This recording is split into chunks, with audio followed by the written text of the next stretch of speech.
우리나라 경제가 위기에 빠져들고 있습니다. 한국은행이 발표한 3분기 경제 성장률은 전분기 대비 0.6%로 이미 0.2% 낮춰잡은 연평균 성장률 2.7% 하겠는가 이런 우려가 나오고 있습니다. 반도체에만 의존하는 우리나라 경제가 먹거리 생산에서 전반적으로 폐조하고 있습니다. 현대차는 3분기 영업이익이 2,889억 원으로 예상돼서 원래 예상보다 3분의 1을 기록하는 데 그쳐서 2010년 이후 최악의 기록을 보이고 있습니다. 우리 경제 전체를 보면 설비 투자는 마이너스 4.7%, 6개월 연속 마이너스이고 건설 투자는 마이너스 6.4%로 1998년 2월 이후에 금융위기 때입니다. 최저치를 보이고 있습니다. 코스피는 25일 2060.30으로 마감해서 21개월 만에 가장 낮은 수준으로 떨어졌는데 코스피 지수의 버팀목 역할을 하던 연기금마저 발을 빼고 있다고 하는 실정입니다. 사정이 이러한데 정부는 미래 먹거리를 찾거나 기업에 도움을 주기는커녕 일자리 만든다고 엉뚱한 일에 진을 빼고 있습니다. 정부가 24일 혁신성장과 일자리 창출 지원 방안을 발표했습니다. 경제 활력 저하와 고용 부진 흐름이 단기간 내 개선되기 어려울 전망이라며 선제적 대응을 추진하겠다는 내용이 골자입니다. 핵심은 공공부문 인턴을 비롯해서 소위 맞춤형 일자리 5만 9천 명을 연내 공급하겠다는 것입니다. 아시다시피 통계청의 월별 고용 동향에 의하면 7월에 5천 명, 8월에 3천 명, 9월에 4만 5천 명밖에 취업자 수가 늘지 않았습니다. 통상 10월에서 내년 2월이 취업 비수기임을 감안한데 현재 상태라면 마이너스 취업자 수를 막기 위해 정부가 이러한 대책을 급조해 내놓은 것으로 보입니다. 문제는 일자리 성격입니다. 기묘한 공공수요 충족이라든지 대국민 서비스 제고라는 그럴듯한 제목을 달았지만 제품 안전 라돈 측정 서비스나 전통시장 화재 감시와 같은 내용이 과연 기묘한 공공수요인지 모르겠습니다. 체험형 인턴이나 행정업무 지원과 같은 단기 알바형 일자리를 만들어내면서 기묘한 공공수요 운운하는 것은 눈 가리고 아웅하는 일자리 정책에 지나지 않습니다. 대국민 서비스 제고 일자리라는 것도 마찬가지입니다. 행정 DB 구축, 소상공인 제로페이 홍보 등 공공근로형 일자리이기 때문입니다. 이러한 일자리는 정부가 주장하고 있는 양질의 일자리와는 완전히 거리가 멉니다. 정부는 결국 일자리 통계 분식이나 일자리 통계 조작에 불과한 일자리 정책을 하루빨리 걷어치워야 합니다. 다시 한번 말합니다. 일자리위원회를 폐지하고 일자리 수석을 자리부터 없애십시오. 소득주도 성장정책을 폐기하여 기업에게 활력을 불어넣어 주십시오.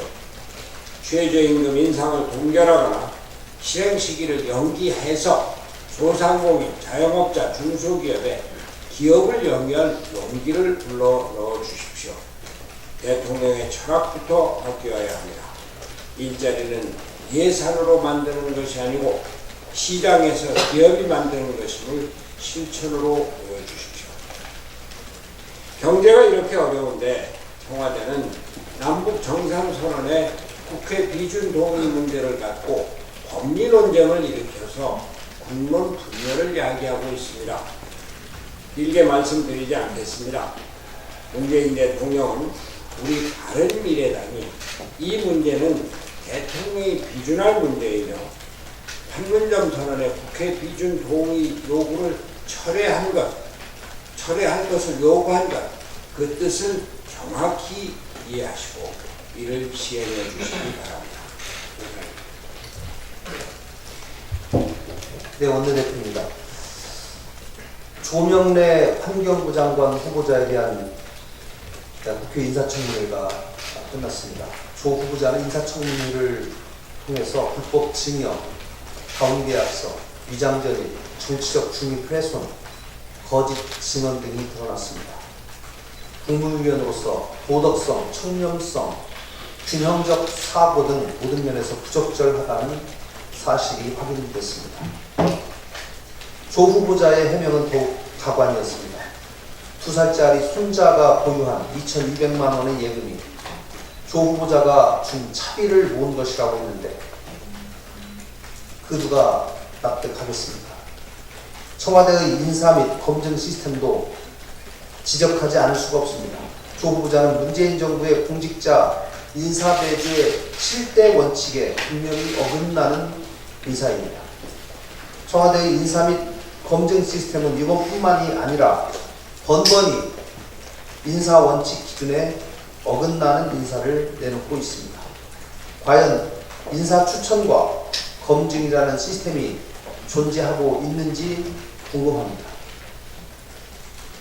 문재인 대통령은 조 후보자의 인사 지명을 철회해야 합니다. 조 후보자도 더 이상 이 정부에 부담이 되지 않도록 스스로 사퇴하는 것이 도리입니다. 낙하산 인사 적폐가 공공기관 채용 비리의 적폐를 낳는다는 점에 대해서 지적하고자 합니다.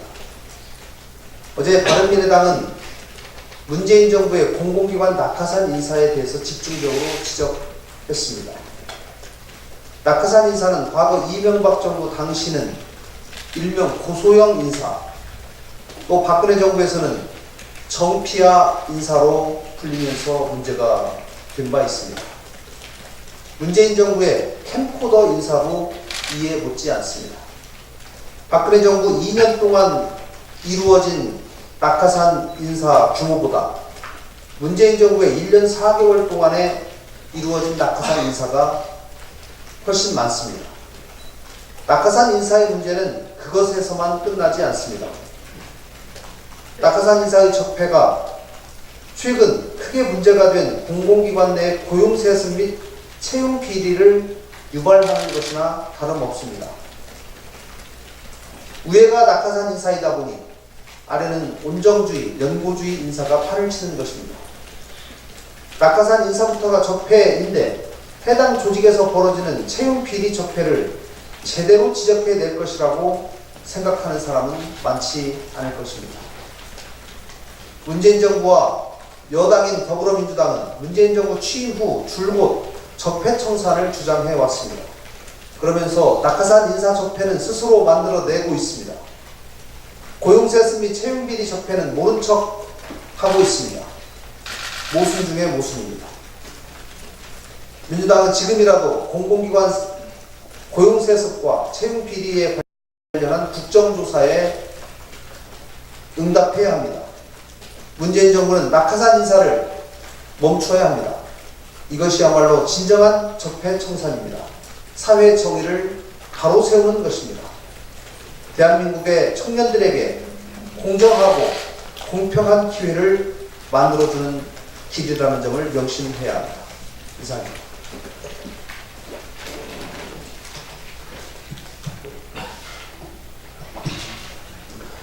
네, 요즘 안 그래도 주식시장이 폭락하면서 피해를 보는 청년 투자자들이 많은데 올 초 암호화폐로 투자로 많은 손실을 본 청년들 입장에서는 쌍둥이 타격입니다. 그런데 요즘 문재인 정부의 무관심 속에 청년들을 빈털터리 만드는 또 하나의 쓰나미가 몰려오고 있습니다. 요즘 젊은 세대가 많이 투자하는 P2P 투자라고 있습니다. 대출 필요한 사람들을 심사해서 온라인상에 다수의 투자자를 연결해주는 외국에서는 상당히 활성화된 핀테크 산업입니다. 해외에서는 그런데 소액 개인 신용대출에 대한 투자를 모금하는 것이 일반적인데 우리나라에서는 변질되어서 P2P 투자가 부동산 투자와 연계되어 아주 위험한 상품들이 많이 유통되고 있습니다. 금융위원회에서 은행이나 캐피탈에서는 PF 대출에 투자하는 것을 막아놓고 사모펀드는 그것을 막아두지 않은 탓에 매달 수천억으로 우회 우회적으로 P2P 업체를 통해서 부동산 대출이 발생되고 있습니다. P2P 업체를 통해서 프로젝트를 진행하는 시행사나 시공사 등은 은행이나 저축은행에서도 대출받기 어려운 곳들입니다. 2011년 저축은행 사태 전후로 PF 대출 규제가 강해진 이후 은행, 저축은행 등에서 조달하기 어려운 작은 빌라 짓고 투자자들에게 수익률 15% 이상을 홍보하는 위험한 프로젝트들이 풍선 효과처럼 지금 P2P 대출로 넘어와 있습니다. 그런데 벌써 심지어 일부 P2P 대출회사는 연체율이 100%에 달하는 경우도 있습니다. 이런 투자에 젊은 청년들이 상대적 보금기의 유혹으로 같이 참여하는 경우가 매우 많습니다. 얼마 전에는 부동산 PF 회사 중에 3등하는 회사 대표가 사기로 구속됐다는 뉴스도 있고 사기 대출이나 투자금 돌려받기 등도 많습니다. 연체가 70%, 80% 넘는 회사도 많습니다. 청와대 국민청원 게시판에도 청년들의 청원이 빗발치고 있습니다. 2011년 저축은행 사태가 가져왔던 파장이 젊은 세대에게 끼쳤던 영향을 생각해 보십시오. P2P 대출은 예금자 보호도 되지 않는 상품이라서 그 위험도가 매우 큽니다. 젊은 사람들이 금융위가 부서별 가이드라인을 통일 안 하고 방치하는 사이에 젊은 세대는 비트코인에 뺨 맞고 주식시장에 나머지 한쪽 뺨을 맞고 P2P 위험 부동산 상품으로 완전 빈털터리가 되게 생겼습니다. P2P 부동산 PF 대출을 엄격하게 규제하고 P2P 대출이 원래 취지인 중금리 개인 신용대출로 이루어질 수 있도록 금융위는 신경을 써야 합니다. 안 그러면 청년들 자산 다 날립니다.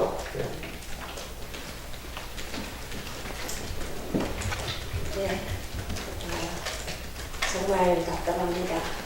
어제 김동연 부총리의 할 만큼 했다면서 더 이상 어찌하오리까 하는 표정을 보고 안쓰러운 마음까지 생깁니다.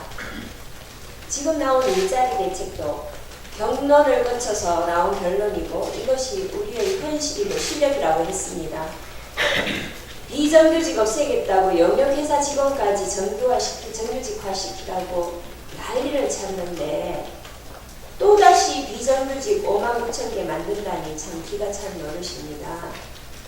전통시장 청소, 나돈 측정하는 것이 대통령이 말하는 고용의 질이 개선되는 겁니까?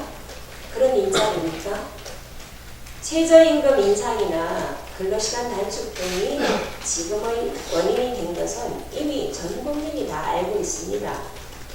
그것에는 손을 못 대니까 양으로 선고하는 단기 일자리를 만들어 고용 통계나 마사지 하겠다는 그런 의도로밖에 볼 수가 없습니다.